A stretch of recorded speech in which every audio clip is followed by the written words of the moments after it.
Attention, vous écoutez un podcast audioactif.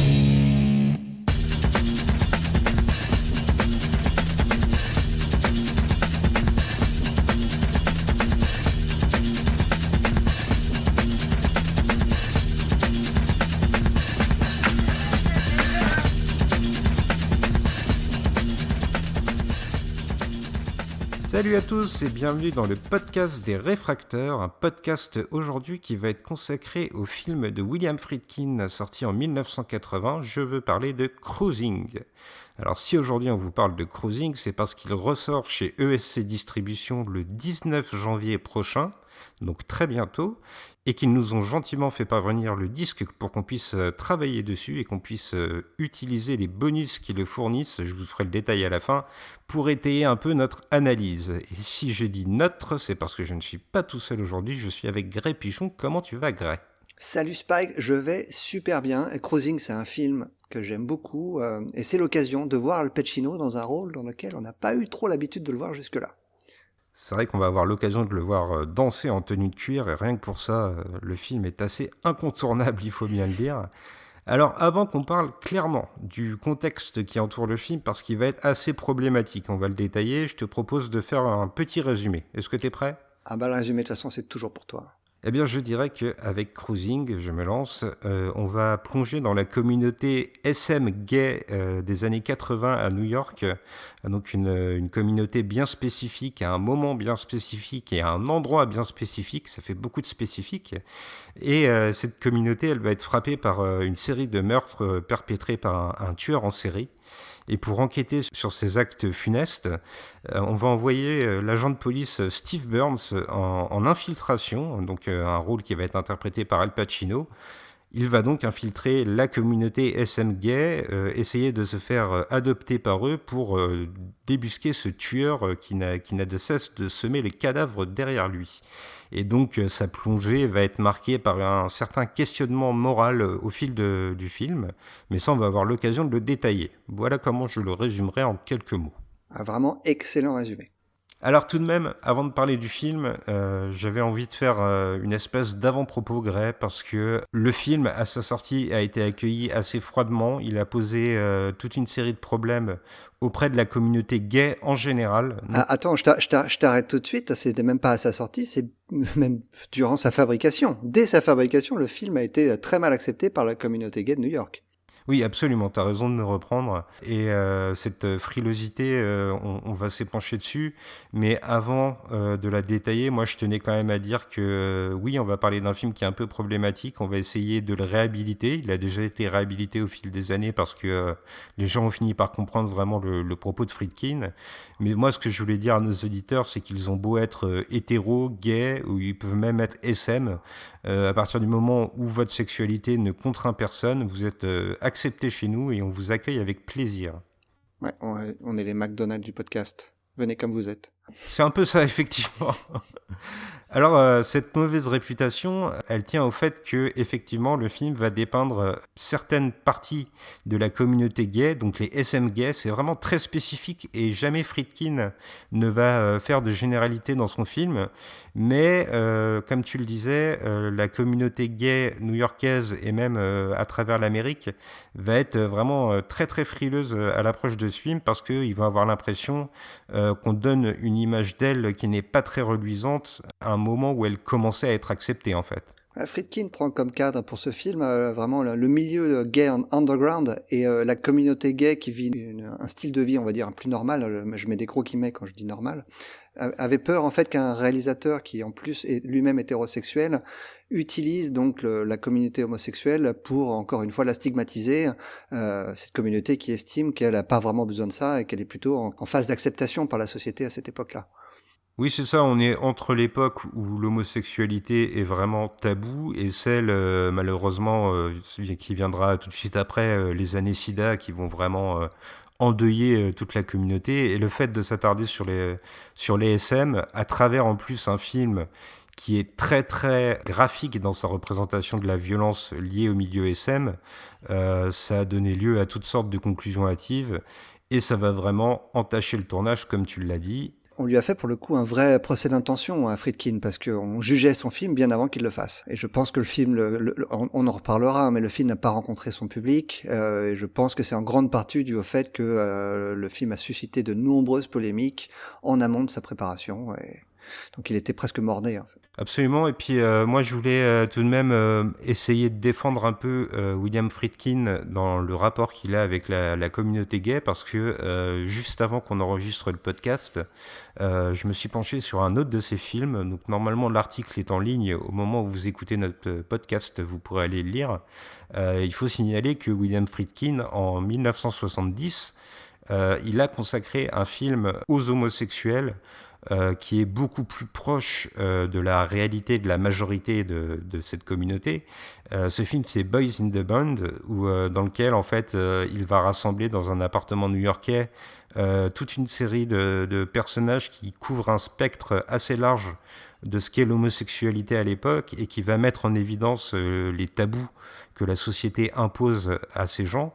Et véritablement, là, on voit qu'il avait une démarche beaucoup plus militante, et le fait de proposer un film avec des personnages 100% gays en 1970, ça n'est pas du tout anodin, et ça montre quand même que Friedkin est loin de l'affreux homophobe qu'on a voulu décrire au moment où il tourne Cruising.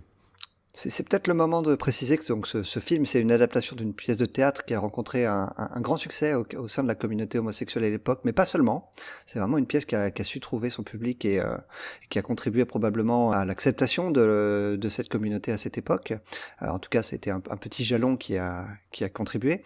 Et très récemment, sur Netflix, un remake est sorti. Donc en 2020, dans lequel on retrouvait Zachary Quinto et Jim Parsons. Et si je ne me trompe pas, je crois que ces deux acteurs ont aussi d'ailleurs repris la pièce de théâtre à Broadway. Absolument. D'après notre ami le cinématographeur qui a eu la chance d'aller voir la pièce à Broadway, ils étaient déjà présents sur les planches. C'est l'occasion d'adresser un petit salut au cinématographeur s'il nous écoute. Puis restez à l'écoute, il pourrait bien venir s'incruster dans un podcast bientôt. Mais chut, je ne vous ai rien dit. Alors, avant de planter le contexte du tournage, je crois, Greg, tu voulais nous resituer un peu qui est William Friedkin au moment où il se penche sur Cruising. Ah ouais, alors Friedkin, à la fin des années 70, donc au moment où il se lance dans la production de Cruising, il a une période charnière de sa carrière. Il a connu deux énormes succès au début de la décennie, avec tout d'abord French Connection, qui était un polar urbain à tout petit budget, mais tiré d'une histoire vraie, et qu'il a filmé quasiment comme un documentaire. Et ce film, contre toute attente, et j'allais dire principalement même de son studio, qui croyait pas du tout à ce film-là, il va rencontrer un succès vraiment inattendu, et il va révéler William Friedkin au monde entier, ainsi que les deux stars qui jouent dans le film, Gene Hackman et Roy Scheider. Et suite à ce film, il va se lancer dans un autre film, beaucoup plus ambitieux, et qui va rencontrer lui un succès considérable, c'est L'Exorciste. Et donc, ce film va faire de Friedkin un des réalisateurs les plus importants de la décennie et une figure de proue du nouvel Hollywood, au même titre que Coppola, Scorsese et j'en passe, Spielberg et autres. Son succès, malheureusement pour lui, va s'arrêter là pour un temps, parce que ces deux films suivants vont être de gros échecs au box-office. Tout d'abord, le premier, c'est un de mes films chouchous, c'est vraiment un de mes films favoris, c'est Sorcerer, qui était une relecture ambitieuse du Salaire de la peur d'Henri-Georges Clouzot, dont la production a duré 3 ans. Malheureusement, ce film, à sa sortie, ne trouvera pas son public. Et suite à ça, il va faire un petit film pour essayer de se refaire, donc, qui s'appelle The Brink's Job. Le titre français, c'est Tête vide pour coffre plein. C'est un petit film de braquage de banque avec Peter Falk, et ça a été aussi un échec commercial.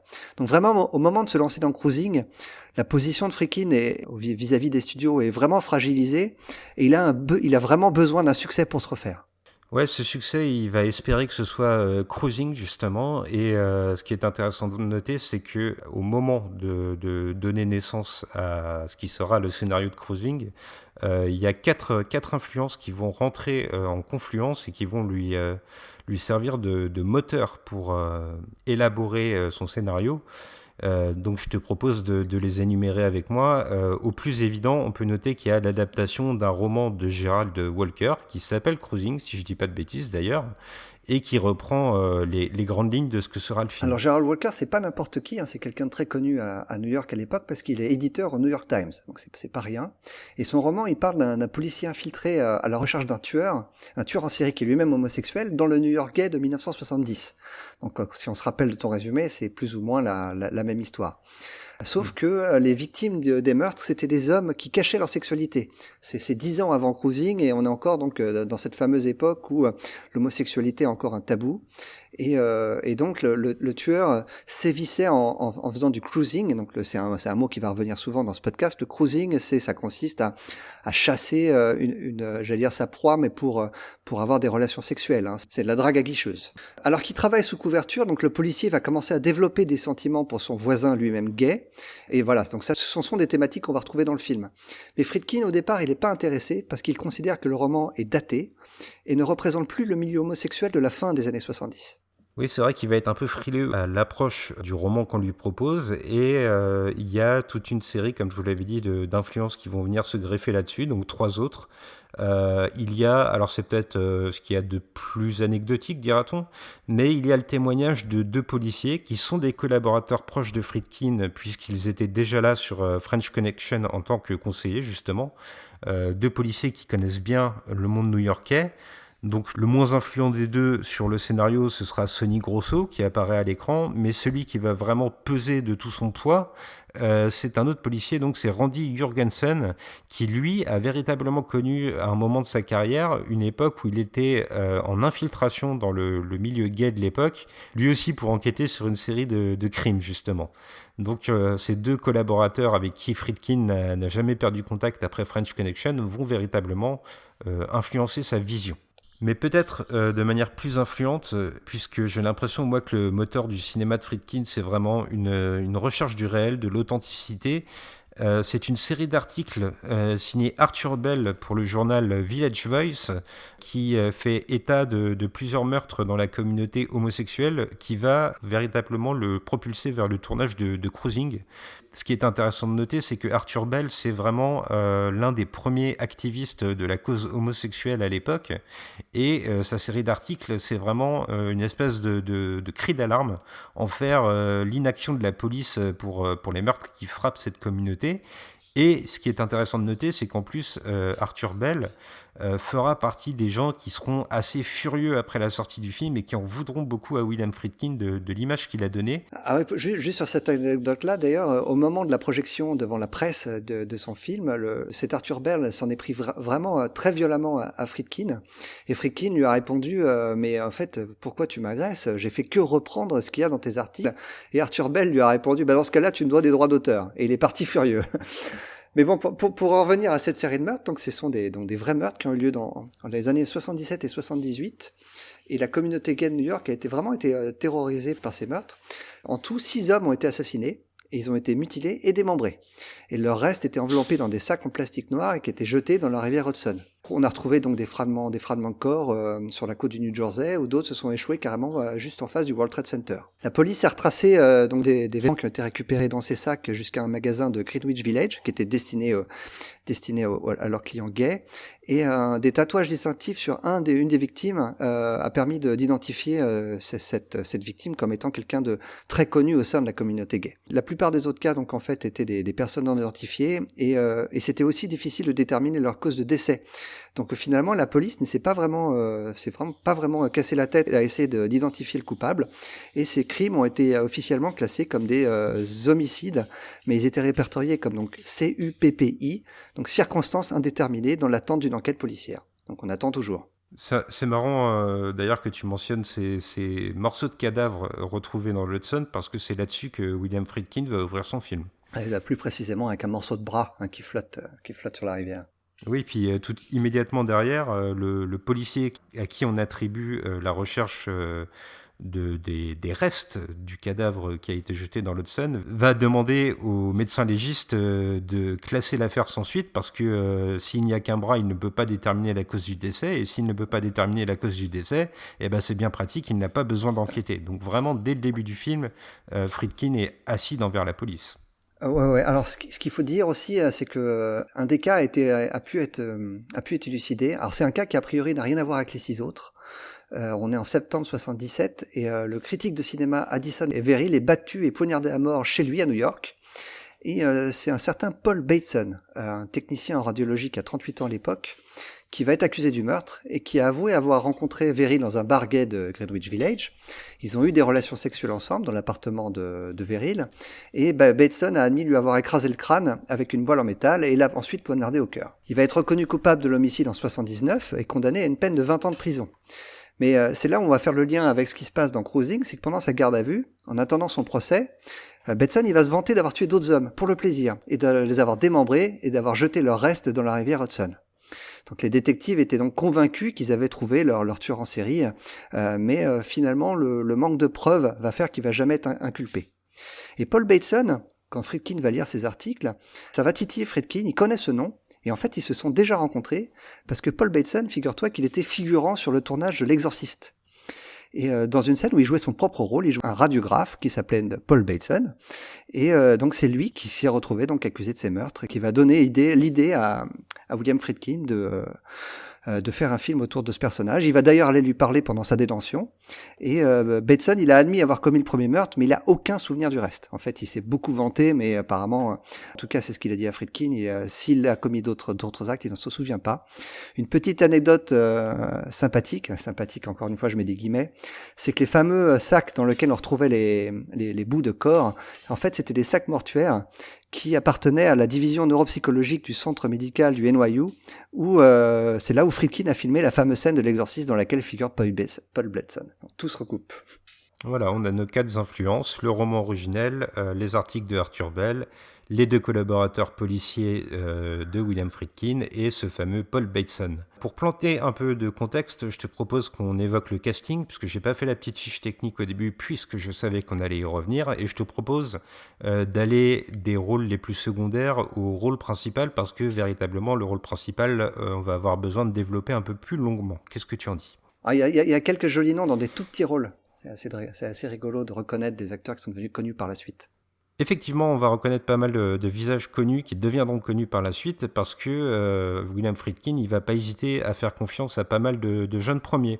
Par exemple, Ted, le voisin homosexuel plus traditionnel, moi aussi j'utilise des guillemets, en tout cas le voisin homosexuel qui n'est pas sadomasochiste, est joué par Don Scardino, et même le tueur du film, lui va être interprété par Richard Cox. Donc ce sont 2 personnes qui, pour le coup, eux, n'ont pas eu une très grande carrière derrière, ils ont fait beaucoup de séries télé, mais ça montre qu'en tout cas, William Friedkin, il recherche avant tout des personnages qui peuvent épouser leur rôle, plutôt que des noms qui sont connus, au moins pour ces rôles-là. Dans des rôles vraiment tout petits, on a Ed O'Neill qui fait sa première apparition au cinéma. Alors Ed O'Neill, pour ceux qui ne le savent pas, il est devenu très célèbre quelques années après Cruising pour son rôle de Al Bundy dans Marier 2 enfants. On a aussi je crois que c'est la toute première apparition de Powers Boothe. Alors Powers Boothe, c'est le genre d'acteur dont on connaît tout de suite le visage, mais on ne sait jamais comment il s'appelle. C'est un des acteurs fétiches de Walter Hill. Il est, je crois, dans presque tous ses films. Et le troisième acteur un peu célèbre que j'ai repéré, c'est James Remar, qui joue le petit ami du voisin de Al Pacino. Vous vous souvenez peut-être de lui si vous avez vu toujours de Walter Hill, le film Warrior, qui est sorti juste avant Cruising. Il jouait le héros du gang qu'on va suivre pendant tout le film. Et surtout, il s'est fait connaître ces dernières années pour ses rôles dans Sex and the City. Et c'est lui qui joue le père de Dexter dans la série à succès. Intéressant de le noter, effectivement, tu avais raison de nous les mentionner. Et puis, il y en a une autre, une femme cette fois-ci, c'est même la seule femme du film. Elle n'est pas connue véritablement à l'époque, mais c'est Karen Allen, et vous la connaissez sans doute tous, vous qui nous écoutez, puisque ce sera le rôle principal féminin des Aventuriers de l'Arche perdue, donc du premier Indiana Jones de Steven Spielberg. Alors, ce qui est intéressant à noter, c'est que là, elle joue la compagne de Steve Burns. On va la voir à intervalles réguliers, elle va véritablement servir à évaluer à quel point Steve Burns est en train de plonger dans le monde SM gay, et elle est vraiment dans une performance qui est diamétralement opposée à celle qu'elle a dans Indiana Jones, c'est-à-dire que dans Indiana Jones c'est une femme forte, c'est l'égal de Harrison Ford. Ici, elle va jouer une femme beaucoup plus effacée, une espèce de petite amie aimante. J'ai pas envie de dire soumise parce que c'est vraiment pas le mot que je lui qualifierais, mais elle est un peu plus effacée. Elle est dans un rôle plus subtil peut-être que celui des Aventuriers de l'Arche perdue. J'allais dire, elle a un rôle essentiel dans ce film. Elle sert un petit peu de faire valoir Al Pacino. Elle est là pour nous montrer que Al Pacino, son personnage, est en train de glisser et de s'éloigner d'elle. Mais sinon c'est un petit rôle dans le film. Et d'ailleurs, ce personnage, c'est une invention de William Friedkin. Il figure pas dans le roman de Walker. Il considérait Friedkin qu'il était essentiel qu'on voit Al Pacino revenir dans sa vie normale pour pouvoir justement montrer que il n'arrive plus à s'adapter à sa vie. C'est assez classique des films de policiers qui sont en infiltration, qui commencent à s'émanciper de leur ancienne vie et à prendre goût à la vie dans laquelle ils sont maintenant engagés. Absolument, et puis il y a un nom qui va être un tout petit peu plus connu, c'est celui qui joue le supérieur hiérarchique direct de Al Pacino, de Steve Burns, donc dans le film, c'est Paul Sorvino.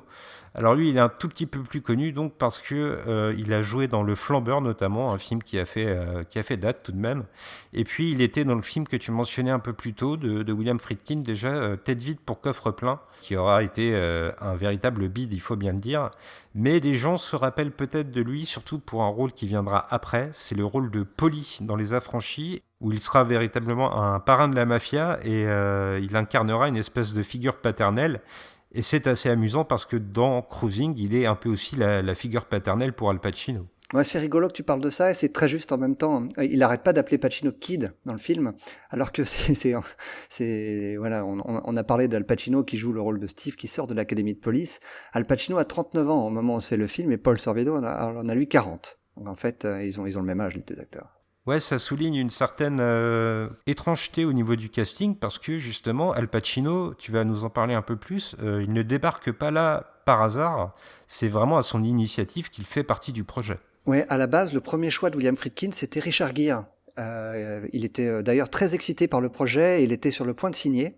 Et William Friedkin, encore aujourd'hui, regrette de ne pas avoir conservé Richard Gere et dit « Je pense qu'il aurait été merveilleux parce qu'il avait une qualité étrange et ambiguë en lui, ce dont manque cruellement Pacino. » Et Pacino et Friedkin, à cette époque-là, ils partagent le même agent. Et c'est ce dernier qui va faire lire le scénario de Cruising à Pacino, qu'il adore immédiatement, et il insiste pour décrocher le rôle. Et en 1979-1980, Al Pacino, c'est la star, une des stars vraiment de cette époque-là. Il sort de Serpico, du Parrain 2, d'un après-midi de chien. Et quand ce genre d'acteur veut un rôle, il l'a. Et il faut rappeler encore une fois que Friedkin, il est un peu dans le creux de la vague à cette époque et que le studio ne lui laisse pas forcément le choix. Et donc, il va devoir faire la croix sur son jeune acteur prometteur et confier le rôle d'Al Pacino, donc qui a 39 ans. Alors justement, les tensions entre Al Pacino et William Friedkin, elles vont vraiment être vives sur le plateau, parce que d'une part, il y a l'attitude de Al Pacino qui est un peu dilettante, j'ai envie de dire. C'est vraiment quelqu'un qui a l'habitude d'arriver en retard sur les scènes, de ne pas vraiment savoir son texte. C'est un peu la diva à l'époque, j'ai envie de dire. Et véritablement, le tournage qui va être entaché de centaines de manifestations qui gênent les prises de vue et les prises de son, ça va un peu rendre Al Pacino frileux. Donc il faut dire que pour la moindre scène de tournage, même si elle ne met pas en scène la communauté gay SM, il y a toujours 200 manifestants qui sont sur place, qui font du bruit, qui obligent donc le film à être réenregistré en studio pour certaines prises de son, qui utilisent même parfois des miroirs pour gêner l'éclairage, donc tu vois qu'ils sont aussi assez inventifs.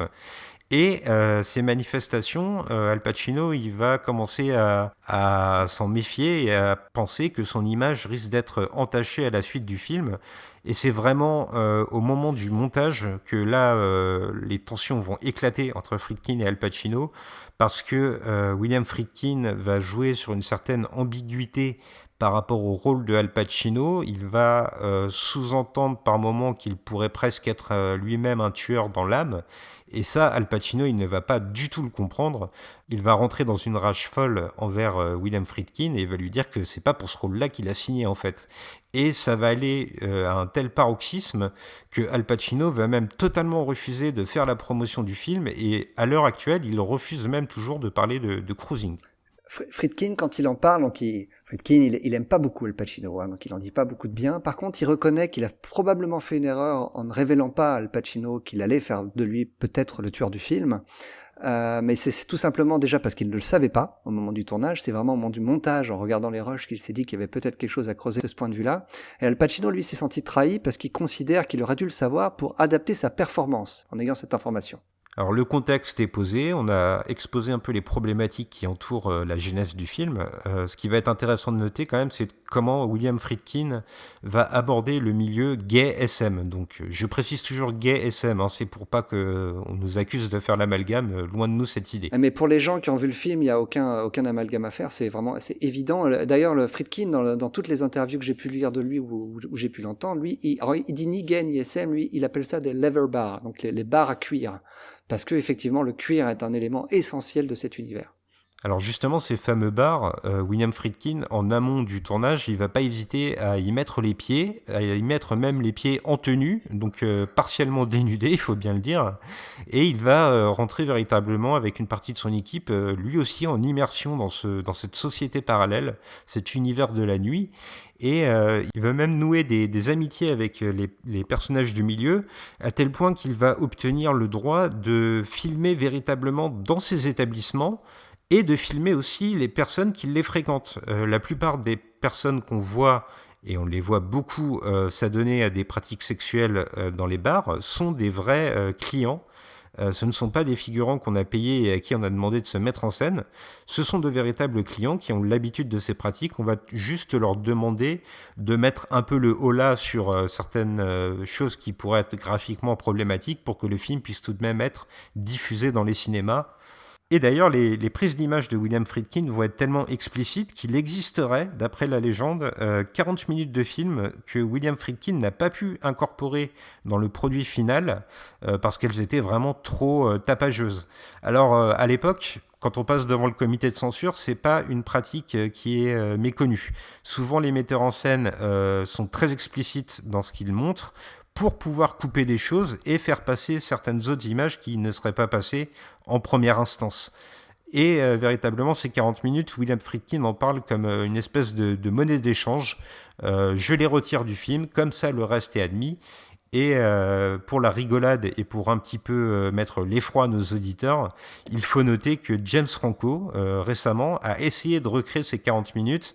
Et je crois que toi, tu as eu beaucoup plus de courage que moi et tu t'es infligé son essai.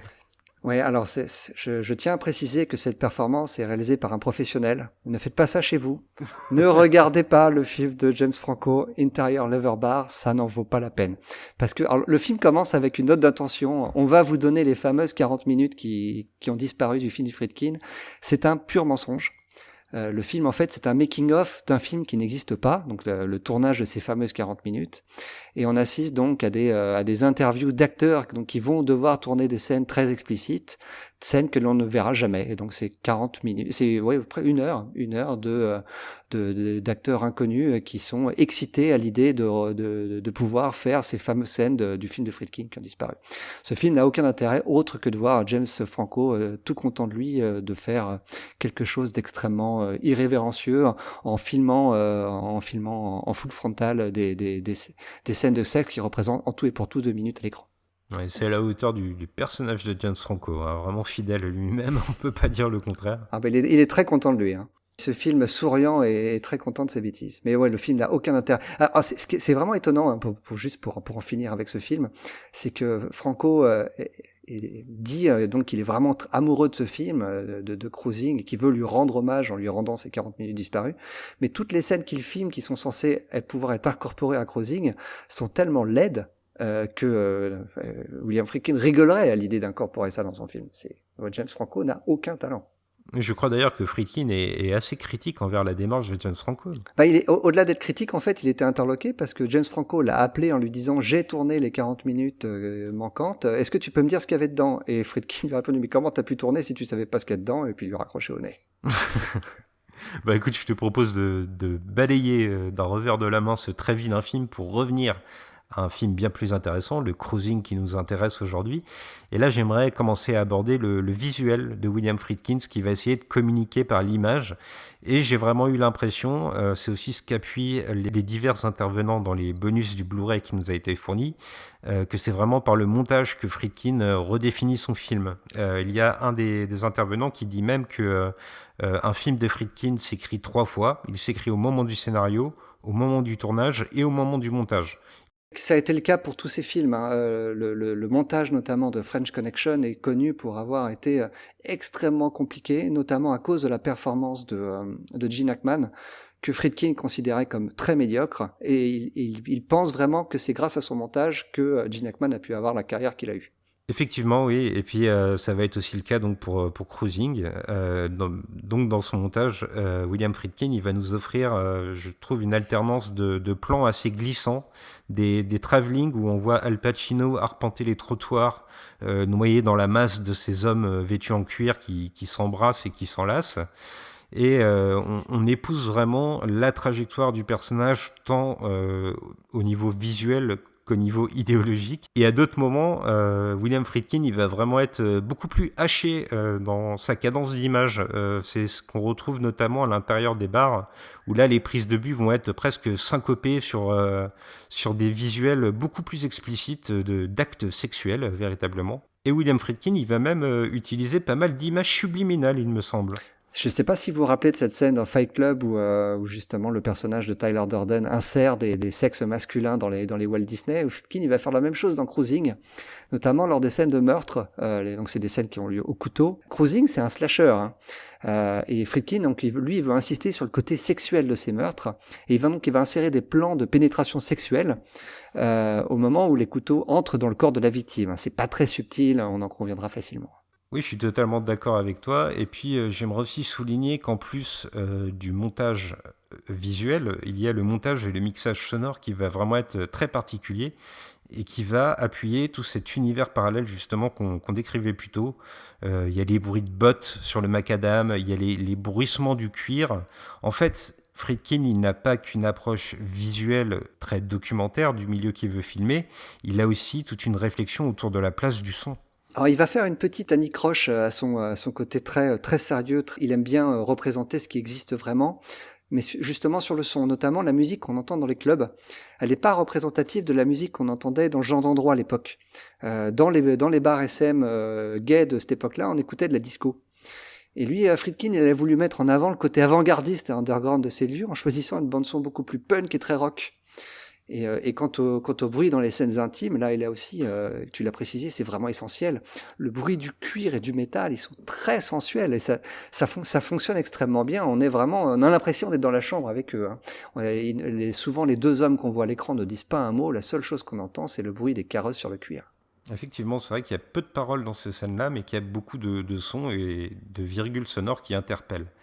D'ailleurs, ces scènes de bar, moi j'ai noté qu'au fil du film, il y avait une montée en régime dans la mise en scène de ces scènes sexuelles.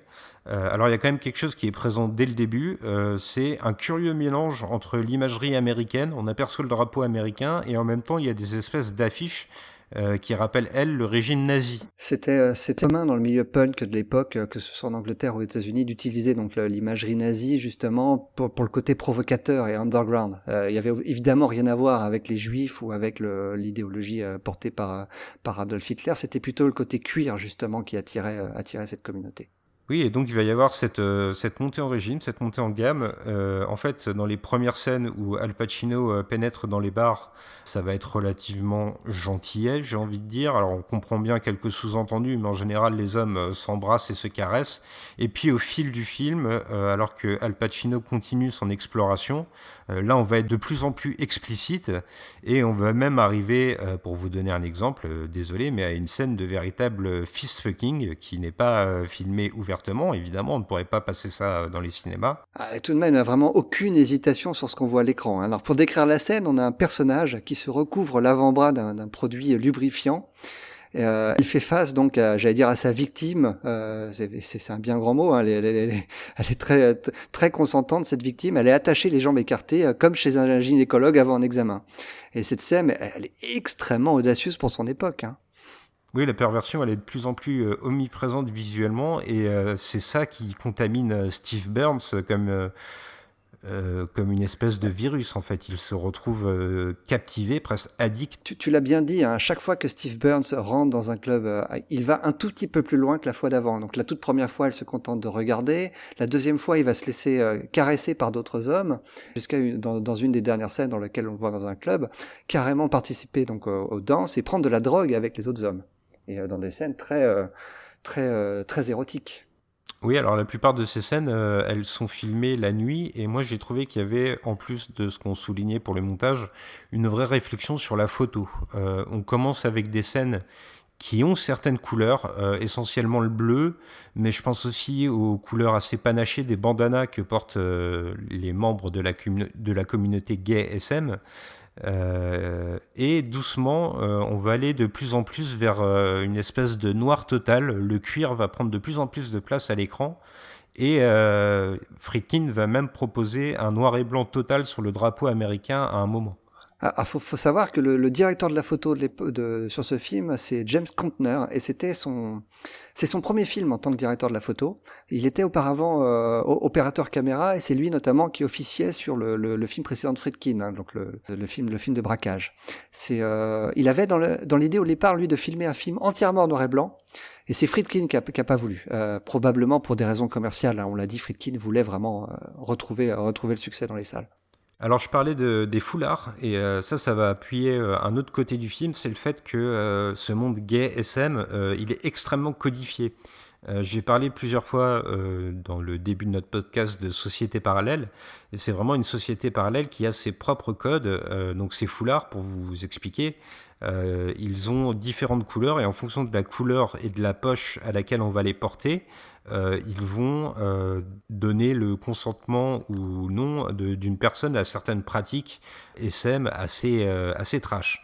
C'est un des moments où Friedkin est très didactique dans le film, hein, dans cette scène où Al Pacino il se fait expliquer donc le code couleur des foulards. Ça va pas l'empêcher de se tromper plus tard dans le film d'ailleurs. Il va arborer un foulard jaune, et le foulard jaune, donc pour ceux qui ne le savent pas, si vous portez un foulard jaune dans un bar GSM à l'arrière-poche droite de votre pantalon, ça veut dire que vous êtes prêt à accepter une douche dorée. Alors je vous laisse regarder sur internet si vous ne savez pas ce que c'est. Lui, il pensait à ce moment-là que son foulard voulait juste dire qu'il était là que pour regarder. Donc il va se prendre une volée de bois vert parce que justement il va refuser ce qu'on lui propose. Oui, il va véritablement se faire houspiller.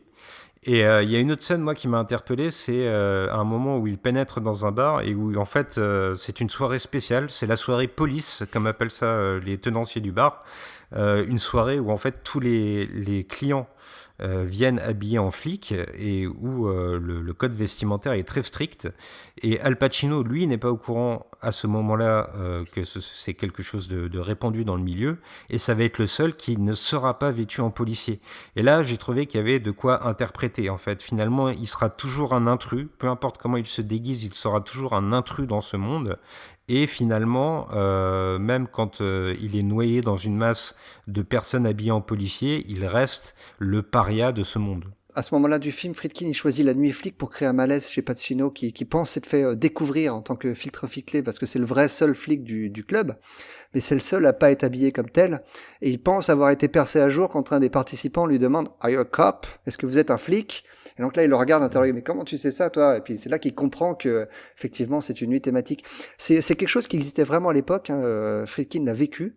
Donc il y avait les nuits, donc des nuits comme ça à thème, donc la nuit sur les flics, il y avait des nuits entièrement nues.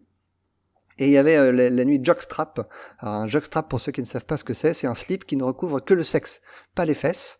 Et c'est d'ailleurs lors d'une de ces soirées que Friedkin a fait connaissance avec le milieu. Donc il a fréquenté ces bars donc, en portant cet accoutrement.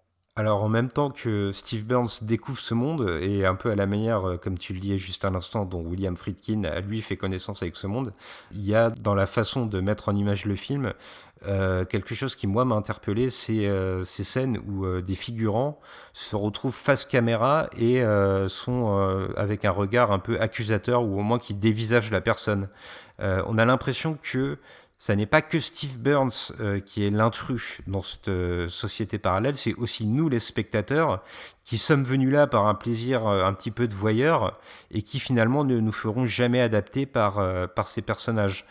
Et ce qui est intéressant de noter, c'est que ces fameuses séquences face caméra, ça va être une constante tout au long du film, et Friedkin prépare véritablement ce qui sera le point culminant du long métrage. C'est aussi une référence au titre du film Cruising dont je parlais au début. Pour se trouver un partenaire sexuel, généralement la décision se prenait en quelques secondes, un seul regard suffisait pour porter son dévolu sur la personne qui va nous accompagner pour le reste de la nuit. Et Friedkin a voulu rendre ça donc en donnant l'impression que le spectateur se fait juger, donc se fait regarder par les participants à ces soirées à thème. Alors on a beaucoup parlé donc du milieu gay SM, mais Friedkin il va pas s'arrêter uniquement à ça. Il va aussi offrir un autre personnage.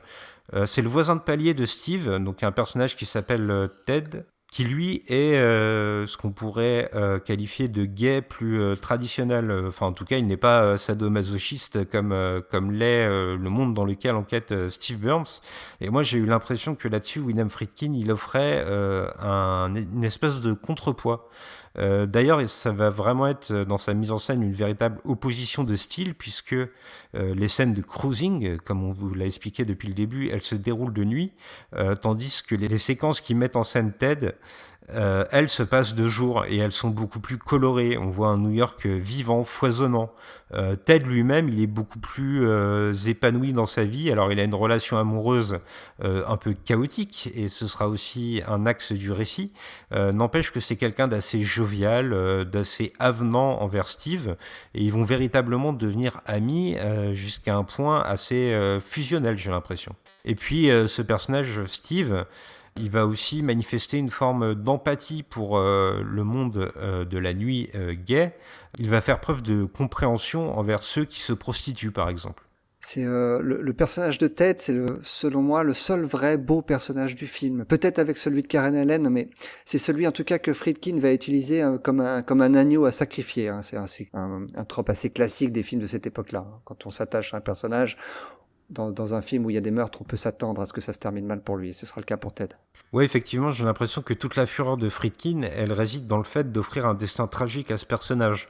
Pendant tout le film, en fait, on va avoir une série de crimes qui frappent le milieu gay SM, mais à terme, ça va aussi donc contaminer les gays qui ont une sexualité plus sage, dira-t-on. J'ai l'impression qu'avec cet axe du récit, Friedkin, ce qu'il essaye de nous dire, c'est que, à force de laisser des gens de côté, de laisser des gens en marge de la société et de ne pas s'occuper des maux qui les frappent, ça finira par les contaminer. Ce qui est né dans le milieu gay SM pourra finir par frapper le milieu gay plus traditionnel si on ne s'occupe pas du problème. Il y a une vraie réflexion sur la place, et là peut-être qu'on tord le cou justement aux idées reçues autour du film, il y a une vraie réflexion sur la place du gay dans la société à cette époque-là, et sur le fait qu'il doit être intégré dans la société, qu'on doit comprendre ses malheurs pour justement éviter le désastre. C'est un des vrais thèmes du film, la manière dont la police traite cette communauté, donc clairement avec mépris, et la vision que Friedkin en a est vraiment à charge. Alors justement, on commence à caresser le sujet et ça va vraiment être la deuxième thématique principale. Après la plongée dans le monde gay SM, il y a aussi toute une réflexion, toute une vision très critique de ce qu'est la police à l'époque. Dès le début, Friedkin il va être extrêmement acerbe envers eux. Par exemple, on l'a mentionné, on trouve un bras humain dans l'Hudson River et la police s'en fout complètement. Pire, elle fait tout pour ne pas avoir à enquêter dessus. Elle va essayer de classer l'affaire sans suite. Pour moi, Cruising, c'est presque avant tout, peut-être même avant la plongée dans le monde gay SM, c'est aussi une chronique de forces de l'ordre qui sont complètement je m'en foutistes et qui seraient uniquement motivées par l'envie d'enquêter lorsqu'il y a un certain remue médiatique qui est créé. En fait, dans Cruising, il n'y a aucun sens de la justice. On a l'impression que la police, elle n'agit que par réaction. Il y a eu des meurtres, on parle de ces meurtres, donc on va agir, on va envoyer quelqu'un. Mais finalement, si c'était resté confidentiel, peut-être que jamais il ne se serait penché dessus. Lorsqu'on demande à Friedkin comment il a pu avoir le soutien de la police vu la manière dont il les montre, sa réponse elle est assez déroutante, mais en même temps très juste, je pense. Mais c'est comme ça qu'il bossait. Donc la police avait l'impression d'être représentée de manière juste dans le film. C'est assez intéressant ce que tu dis, parce que pourtant, dans le film, on va voir, dès l'entame, ça se passe dans les 10 premières minutes, une scène claire d'abus de pouvoir. Tu dis abus de pouvoir, moi je dis viol, tout simplement, mais vas-y, décris-la nous. Oui, effectivement, je me reprends, t'as raison, c'est une vraie scène de viol. En fait, on a deux policiers qui sont dans leur voiture en train de patrouiller et ils vont arrêter sur le bord de la route 2 travestis qui passent et les menacer de leur mettre une amende s'ils ne leur font pas une petite gâterie. Cette scène, elle est vraiment à réfléchir parce qu'elle témoigne de 2 choses. Déjà, comme je le dis, il y a cette espèce de notion d'abus de pouvoir, de viol, t'as raison, on peut dire un viol, où véritablement la police n'est pas là pour faire régner la justice, bien au contraire, elle est là pour obtenir une espèce de bénéfice immédiat. Mais moi, ce que j'ai noté aussi à travers cette scène, c'est que la représentation de la police, elle est complètement aux antipodes de ce qu'aurait proposé un film à gros budget.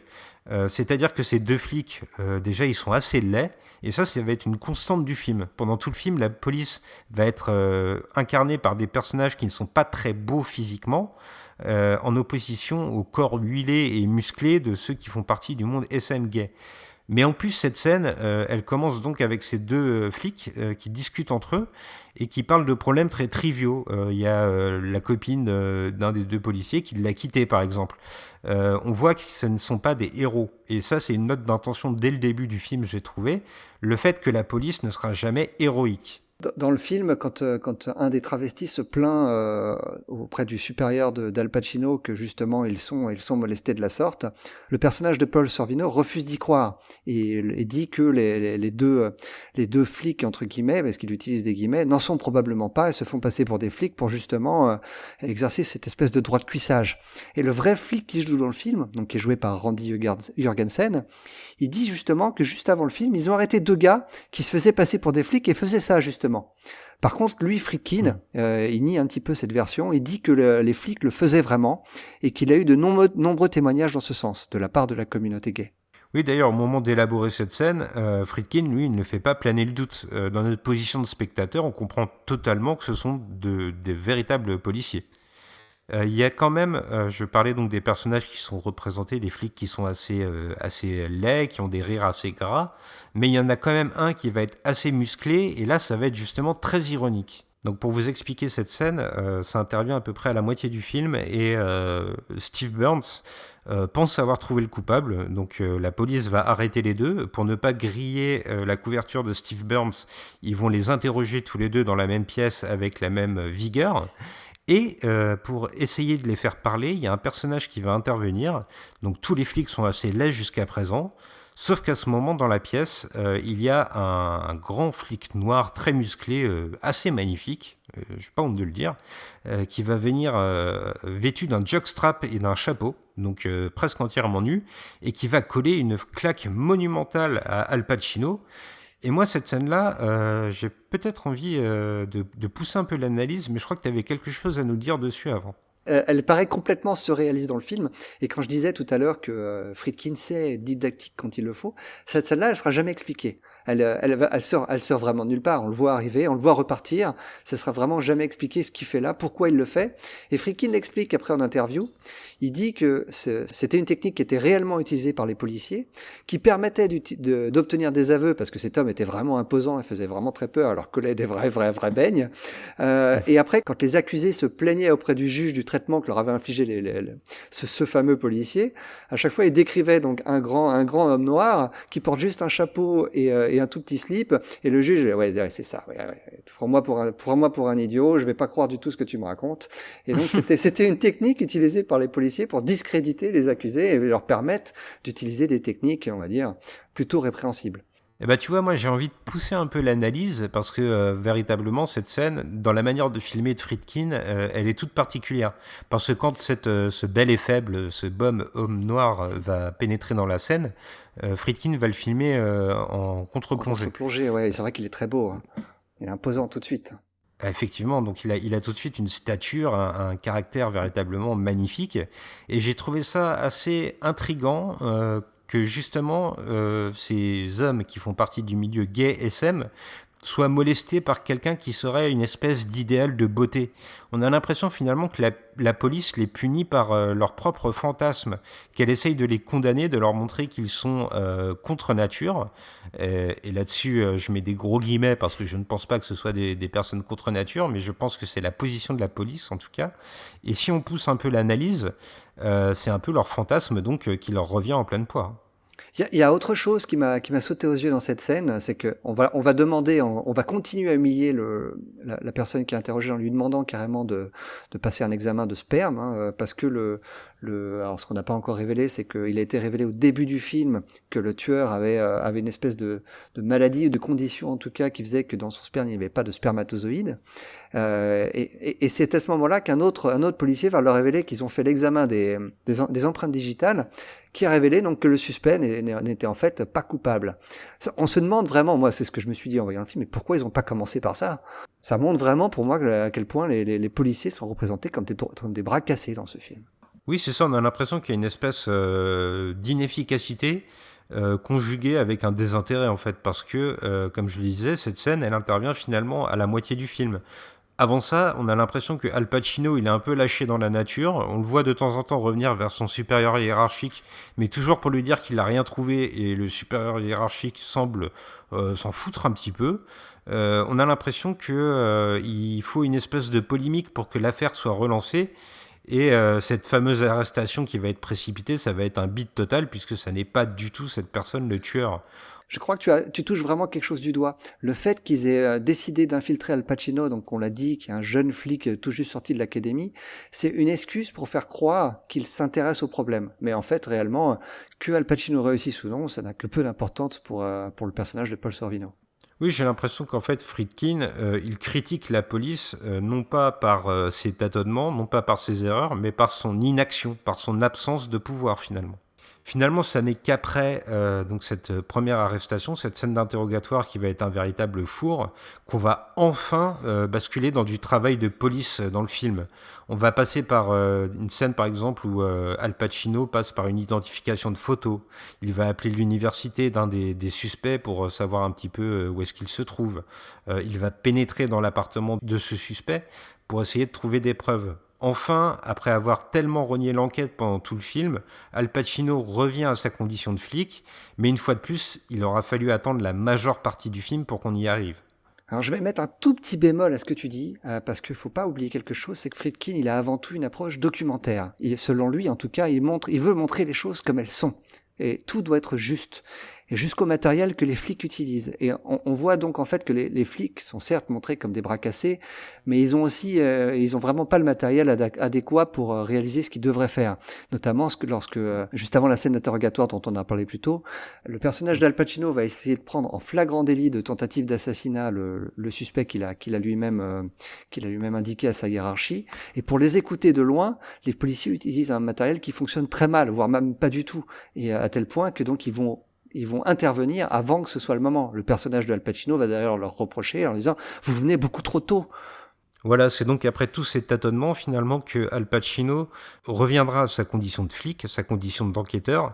Et là, la façon de filmer de William Friedkin va être assez intéressante parce que dans la manière dont il met en image et dont il joue des perspectives, on va voir le personnage de Al Pacino observer celui qui sera le principal accusé, celui qu'on identifiera comme étant a priori le véritable tueur. C'est vraiment des séquences assez intrigantes parce qu'il y a un jeu de regard. Le tueur est dans son appartement, dans son intimité. Il regarde par la fenêtre et il aperçoit un homme vêtu de cuir qui l'observe, c'est Al Pacino, et qui va véritablement faire la planque devant son habitation. Il y a d'ailleurs quelque chose d'assez intéressant que j'ai noté.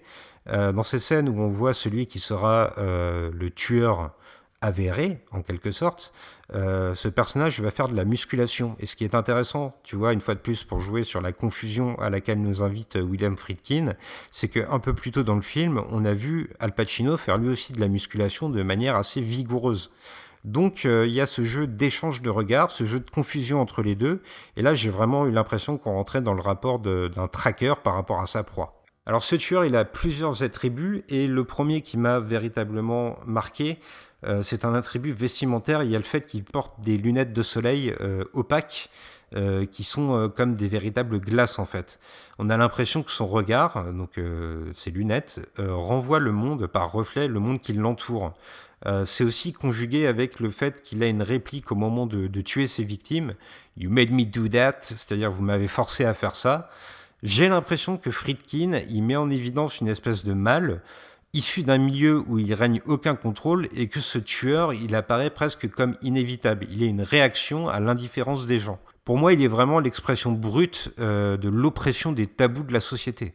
Il y a d'ailleurs une scène de mise à mort qui, moi, me semble loin d'être anodine. Alors, c'est une marotte que j'ai.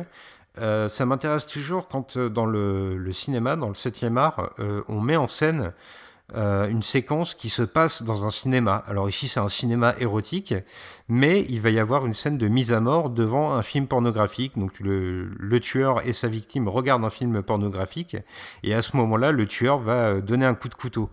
Pour moi, ça n'est jamais anodin lorsqu'un cinéaste décide de filmer un film, si tu me suis. C'est véritablement une mise en abîme, et j'ai eu l'impression qu'à ce moment-là, ce que voulait faire William Friedkin, c'est nous mettre dans la peau de la victime. Vous-même, vous êtes en train de regarder d'une manière un peu perverse un monde qui était fermé à vous jusqu'à présent, et vous y allez un peu par voyeurisme, on va pas se le cacher, et finalement, votre voyeurisme, il finira par être puni. Vous êtes tout aussi fragile que les personnes de la communauté, le tueur pourrait s'en prendre à vous. Il y a une façon de renvoyer la peur au spectateur, même si on n'est pas membre du milieu gay SM, qui à ce moment-là devient presque universel.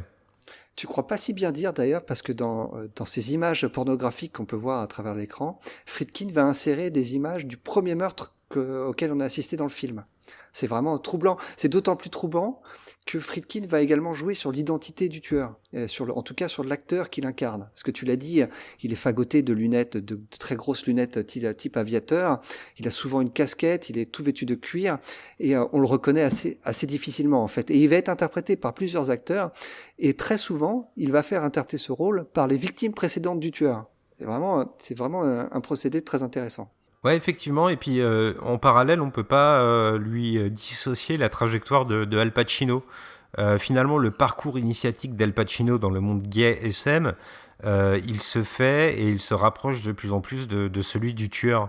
Et il y a une façon dont Al Pacino se fond dans la masse, en fait, qui est assez intéressante. Moi, j'ai trouvé, par exemple, lorsqu'il prend possession de son nouvel appartement, il y a le fait qu'il trouve des magazines gays dans un placard. On a l'impression que Al Pacino, en prenant possession de cet appartement, il remplace une autre personne. Il y avait quelqu'un avant lui et finalement il y aura quelqu'un après. Il n'est que un parmi tant d'autres. Toujours dans la mise en scène de William Friedkin, il y a une scène qui m'a aussi interpellé. Donc dans ce parcours initiatique de Al Pacino, il y a le fait que sa première sortie ne se passe pas très bien. On l'a dit, il est dévisagé. Les personnes le regardent d'un œil suspicieux, et finalement il ne sera accepté qu'après un plan de coupe particulier qui est très très bref, mais au cours duquel Al Pacino en fait va se maquiller les sourcils face à la glace. Et ça va être très important parce que ça va offrir une certaine symétrie au film. À ce moment-là, Al Pacino se maquille, il prend une nouvelle identité, et à partir de là, il va être accepté par le milieu, un peu plus. Et à la fin du film, il sera de nouveau face à la glace, cette fois-ci pour se raser, donc un peu pour enlever l'identité qui était la sienne, et il va revenir à sa vie qui était celle d'avant, du moins c'est ce qu'on imagine. Mais moi j'ai eu l'impression véritablement que ce plan de coupe, où il se maquille, il n'est du coup pas innocent, il sert de mise en place à la fin, et ça c'est quelque chose que Friedkin fait tout au long du film, il nous prépare au dernier plan de son film pour leur offrir une intensité bien particulière. Et enfin, pour finir ma partie sur les ressemblances entre le tueur et Al Pacino, il y a quelque chose qui m'a énormément marqué une fois de plus. Il y a le fait que Al Pacino et le tueur aient tous les deux un rapport très compliqué à leur propre père. Al Pacino semble avoir coupé les liens avec le sien, mais il entretient perpétuellement une espèce de rapport filial avec son supérieur hiérarchique. Tu l'as dit un peu plus tôt, ce supérieur, il l'appelle Kid régulièrement. Al Pacino, lui, il va véritablement, dans une scène par exemple, s'excuser, se fondre en excuses auprès de lui, mais pas comme un employé envers son supérieur, bien plus comme une espèce de fils spirituel envers son père parce qu'il l'aurait déçu. Ce rapport conflictuel avec le père, c'est aussi ce qui va marquer le tueur. Une anecdote rigolote à ce propos, c'est l'acteur qui joue le père donc de Richard Cox, qui joue, on dit le tueur depuis tout à l'heure, on va y revenir, mais donc il y a un tueur principal, mais Friedkin sous-entend clairement qu'il peut y en avoir d'autres. Mais donc le personnage de Richard Cox, dans le film, a une rencontre avec son père, qui est joué par Leland Starnes. Et Leland Starnes, c'était l'ancien professeur de théâtre de Richard Cox, et ce dernier n'appréciait pas du tout son ancien professeur, car il le jugeait hautain et méprisant vis-à-vis de ses élèves. Et ça a grandement facilité sa tâche d'acteur lors du tournage, car il n'a eu qu'à jouer ce qu'il ressentait vraiment face à ce père défaillant.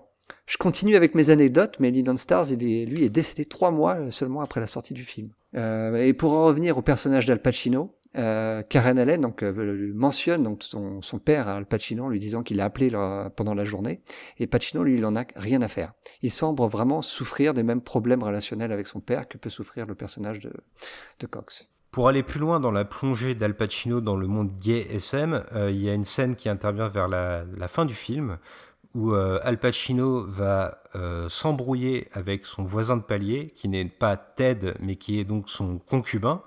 Et là, véritablement, ce fiancé va renvoyer Al Pacino, non pas au statut de flic, puisqu'il l'ignore, mais au statut d'homme homosexuel SM. Et là, il veut véritablement mettre en accusation sa façon de vivre. Il va être très vindicatif envers lui, et Al Pacino va très très mal le prendre. Il y a des coups qui vont être échangés, et comme un symbole, depuis le début du film, les victimes sont trucidées à coups de couteau, et le fiancé de Ted va lui aussi sortir un couteau envers ce qu'il croit être un homosexuel SM. Là aussi, j'ai trouvé que finalement Friedkin ne se contentait pas d'un slasher bas du front qui ne verrait pas plus loin que le bout de son nez, mais qu'il essaye véritablement d'étendre son propos et de faire du tueur non pas une personne. Tu l'as dit, le tueur finalement dans le film, il n'est jamais totalement personnifié. Il en fait plutôt une espèce de concept de réaction des gens par rapport à ceux qui sont différents. Et puis enfin, l'identification de Al Pacino à un membre de la communauté gay SM, elle va être tellement forte qu'au moment de l'affrontement final entre Richard Cox et Steve Burns, donc Al Pacino, les deux personnages vont être vêtus exactement de la même manière. Al Pacino va l'alpaguer en lui disant de manière assez sèche, viens, on va avoir un rapport sexuel. Bon, je synthétise. Hein. Viens, on va avoir un rapport sexuel. On va dans le parc, machin, suis-moi. Ils sont vêtus de la même manière. Ils se font face à face. Les deux hommes sont semblables dans leur façon d'être. Et là, ils vont s'affronter tous les deux à coups de couteau. On pourrait imaginer que Steve Burns est pourvu d'une arme à feu et qu'il pourrait totalement l'employer. Non, il va choisir d'utiliser un couteau et il va, donc on va spoiler un peu, hein, mais il va poignarder donc Richard Cox. Et là, à ce moment-là, William Friedkin, il nous prépare une fois de plus à ce qui sera la fin de son film, puisque Al Pacino, on va le voir face caméra, il va regarder droit dans la caméra. Et j'ai l'impression que ça, en fait, c'est un thème récurrent du cinéma de Friedkin. Il y a toujours une frontière très floue entre le bien et le mal. Déjà, il y avait les flics de French Connection qui avaient les méthodes qui étaient similaires à celles des truands qu'ils pourchassent. Ouais, moi je relance avec la gamine de l'exorciste. Est-ce qu'elle est véritablement coupable ou est-ce que le fait qu'elle soit possédée ne fait d'elle qu'une victime ? Alors je relance d'un Sorcerer où l'ensemble des personnages du film a un passé très trouble. On suit quand même un ancien terroriste ou alors un membre de la mafia. Et puis pour conclure donc notre échange, il y a donc Al Pacino dans Cruising. Est-il mauvais ou est-ce que son but, celui de mettre sous les verrous un tueur, justifie tous les moyens qu'il met en œuvre ? On l'a évoqué au début lorsqu'on parlait de Karen Allen, donc qui joue la compagne de Steve Burns. Elle va servir véritablement d'échelle de mesure de la plongée de Al Pacino dans son rôle d'homme gay SM. Elle va être le témoin de cette espèce de plongée aux enfers, on pourrait dire. Donc en fait, il y a plusieurs scènes qui ponctuent le film à intervalles presque réguliers, dans lesquelles Al Pacino et sa compagne sont réunis. La première, elle intervient donc tout au début du film, avant qu'Al Pacino parte en mission. Et là, c'est la romance. Ils sont tous les deux au lit, ils se font des caresses de manière très langoureuse. On a une musique classique qui vient ponctuer cette séquence. Et puis, progressivement, le son va dévier vers des bruits plus agressifs. Et Pacino, il va véritablement avoir un regard assez troublant. Dans la deuxième scène qui l'unit à sa compagne, un peu plus tard, alors que Al Pacino a commencé son immersion dans le monde gay SM, là ils vont faire l'amour, mais de manière très brutale. On a l'impression que Al Pacino, à ce moment-là, en revenant chez lui, il a besoin d'affirmer son hétérosexualité parce qu'il n'en est plus franchement sûr. La troisième scène, elle va être particulièrement interpellante parce qu'à ce moment-là, il va être complètement passif. On a l'impression que Al Pacino, il se désintéresse totalement des caresses de Karen Allen. J'ajouterais qu'après l'acte, il est en position de faiblesse en lui demandant de ne pas le laisser tomber. Il sent qu'il perd pied complètement. Oui, il perd ses repères, et puis ça va être ponctué par la scène finale qui unit ces deux personnages à nouveau, où là, Al Pacino va frapper à la porte, et il ne va même pas oser entrer de lui-même dans l'appartement, il va demander l'autorisation, il ne se sent plus inclus dans le couple, il a l'impression d'être en marge, et il a besoin que le personnage de Karen Allen l'adopte à nouveau, parce qu'il n'est plus sûr lui-même de qui il est. Alors c'est le moment de parler de la fin, et donc de ce qu'a fait William Friedkin avec son montage. Vas-y, explique-nous. Ah, effectivement, Friedkin, il va jouer la carte de l'ambiguïté volontaire. Donc pour vous expliquer, plusieurs fois dans le film, on a le plan d'un homme vêtu en cuir qu'on voit de dos, qui traverse une rue pour rentrer dans un bar. La première fois qu'on le voit, c'est le tueur. C'est le tueur qui va rentrer et qui va faire sa première victime. La deuxième fois qu'on voit ce plan d'un homme en cuir qui traverse la même rue, c'est Al Pacino, mais qui cette fois va rentrer en immersion dans le monde gay SM. Et puis, au moment de la fin du film, donc, il y a une nouvelle fois une récurrence. On voit à nouveau un personnage vêtu de cuir qui traverse la même rue, sauf que cette fois, le coupable présumé est derrière les barreaux, et on ne sait pas. Est-ce que Friedkin a voulu sous-entendre que c'était Al Pacino lui-même ? Est-ce qu'il a voulu dire qu'il y avait un autre tueur qui n'a pas été arrêté ? Ou est-ce qu'il veut simplement dire que c'est une espèce de mal insoluble tant que la société n'évoluera pas ? La fin est complètement ouverte et William Friedkin se refuse lui-même en interview à choisir. Il a joué beaucoup dessus, même durant le tournage. On l'a dit plus tôt, plusieurs acteurs jouent le personnage du tueur. Certaines fois, donc, le tueur qui est en mode cruising, donc en mode drague très ouverte, est même joué par une victime précédente. Il joue aussi sur la voix. La voix du tueur est celle de l'acteur qui joue le père du tueur principal. Et d'ailleurs, quelle voix, c'est celle de Leland Starnes. Donc le fait que le tueur soit joué par plusieurs acteurs différents peut avoir plusieurs raisons. La plus évidente, selon moi, il est très probable que Friedkin veut créer le trouble pour le spectateur. Tous ces hommes au look finalement formaté ne sont-ils pas interchangeables pour le spectateur moyen ? C'est quelque chose qui nous envoie à nous. On peut aussi considérer que ce qui intéresse Friedkin avant tout, c'est de dépeindre ce monde underground méconnu. Le mystère autour de la série de meurtres ne l'intéresse peut-être pas tant que ça, et le personnage de Pacino n'est qu'un prétexte à nous introduire dans ce milieu via les yeux neufs de Steve. D'ailleurs, au départ, quand tu lui proposes d'adapter le livre, Friedkin n'est pas intéressé, car elle considère que le livre ne dépeint pas justement la scène des bars gays et SM. C'est donc bien ce qui l'intéresse le plus. J'avoue ne croire à cette théorie qu'à moitié, car Friedkin lui-même encore aujourd'hui dit que son film est avant tout un murder movie. La vraie raison, selon moi, est que Friedkin est persuadé que le vrai auteur de ces crimes durant les années 70 n'a pas été attrapé, et qu'il y avait très probablement plusieurs tueurs. Le fait de faire de Pacino un des tueurs potentiels à la fin du film va dans ce sens. C'est le moment de parler du dernier plan du film, dont tu nous as teasé plusieurs fois l'existence. On vient d'apprendre la mort de Ted, son ami qui vivait au-dessus de chez lui. Très clairement, le personnage de Paul Sorvino se demande si le meurtre n'est pas l'œuvre de Pacino.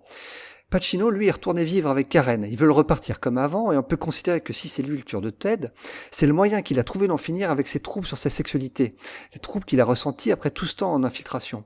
Pacino se rase, il se refait en quelque sorte une virginité, et le film se conclut avec Pacino regardant le spectateur dans les yeux. Le personnage se questionne sur son identité, on lit dans ce regard face caméra « Je pensais savoir qui j'étais, mais qui suis-je vraiment ?» Et surtout, vous qui me regardez, qui êtes-vous ? Êtes-vous plein de certitude comme moi j'ai même pu l'être ? Ouais, c'est un plan qui est vraiment préparé tout au long du film. On vous l'a dit, il y a eu beaucoup de face caméra avant. Il y a eu la scène du maquillage, la scène où il se rase. C'est vraiment à ce moment-là qu'on comprend, pour peu qu'on soit un peu observateur, que Friedkin nous a véritablement menés en bateau. Le but de son film, ça n'est pas juste de nous montrer le milieu gay SM, il a une réflexion sur la narration et sur sa manière de mettre en image. Et là, il a créé un impact émotionnel très fort.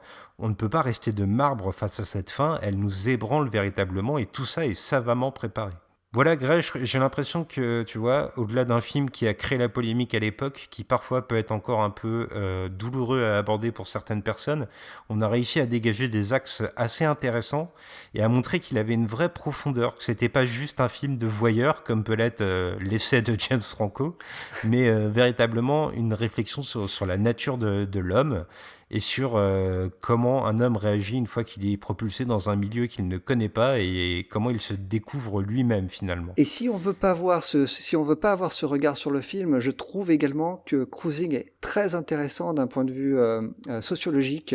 C'est un Polaroid d'une certaine communauté à une certaine époque. Ce style de vie va disparaître complètement quelques années après suite au sida. Et je trouve que d'un point de vue presque documentaire, ce film est intéressant. Ouais, c'est un vrai témoignage. Et puis, je te propose, avant de conclure, déjà de rappeler que le film est disponible donc le 19 janvier prochain chez ESC dans une version qui regroupe pas mal de bonus. Donc, on a un commentaire audio de William Friedkin lui-même. On a 2-3 petits reportages, puis on a des petites interviews d'intervenants, dont Philippe Royer qui a une analyse assez fine lui aussi du film. Je voudrais juste ajouter que William Friedkin a retravaillé son film et a notamment nettoyé l'image, qui est absolument sublime sur cette version. Si vous avez déjà vu Cruising, vous ne l'avez pas vu dans cette qualité-là. Et croyez-moi, la photographie, notamment la photographie de la nuit, à cette époque-là, n'a pas été filmée de la sorte très souvent. Oui, Friedkin, c'est véritablement un fabuleux faiseur d'images. Et puis, il ne nous reste plus qu'à coller, comme d'habitude, une petite note au film. On ne s'est pas concerté. Alors, quelle est la tienne, Grey Pigeon ? Moi, je m'occupe du résumé, mais toi, tu donnes ta note en premier. C'est vrai. On ne s'est pas concerté, mais je pense qu'on a su partager notre excitation, j'ose le dire, au visionnage de ce film et au nombre de thèmes qu'il en dégageait. Donc moi, j'ai envie de mettre un joli 8 sur 10. Eh j'ai exactement la même, figure-toi. On est vraiment sur la même longueur d'onde, ça devient troublant. On est pas mal. Ouais, c'est vrai. Je suis troublé. Écoute, je suis en train de me frotter mon torse recouvert de cuir. Je sais pas si tu l'entends. J'entends ça bruisser. Écoute, c'est peut-être justement l'occasion de faire des petits bisous à nos auditeurs et de leur dire à bientôt. Et puis cette fois, j'ai l'impression que ça va être des bisous en cuir du coup. Ah oui, alors on n'a pas le choix. À bientôt. Salut.